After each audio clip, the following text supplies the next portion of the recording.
ko pala nadala yung ano ko. Dapat pala try ko yung ano ko. Tripod, oh. Lakad-lakad muna. Yan, para pawisan, exercise. Siyempre, dumaan ang New Year. Mula kagabi hanggang ngayon, talagang walang humpay ang kain. Kaya siyempre, kailangan natin magpapawis muna. Kasi talagang jam-pack. Talagang jam-pack ang tiyan. Malaki na ang tiyan para bumaba yung kinain natin, matunay yung mga kinain. Medyo pawisan tayo ng konti. Yan, kaya pawisan na kami. Kasama ako. Kailangan maggalaw-galaw para naman mag-grind yung mga mantika, kanin, at kung ano-ano pa na nakain kagabi.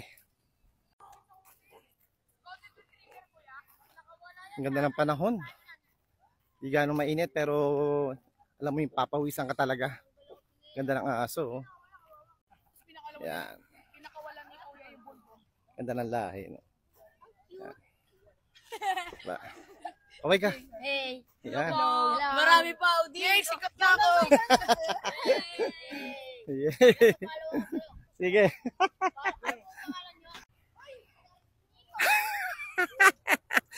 Sabi ng mga bata, Kuya, ano ka ba? Anong account mo? Talo kita sa TikTok, oh, di ba? Nakakuha pa ako ng mga followers, mga bata. Ito ay mga bata, no? Akala nila famous. Hindi nila alam, ano lang sa TikTok. Pasabit-sabit lang kung saan-saan.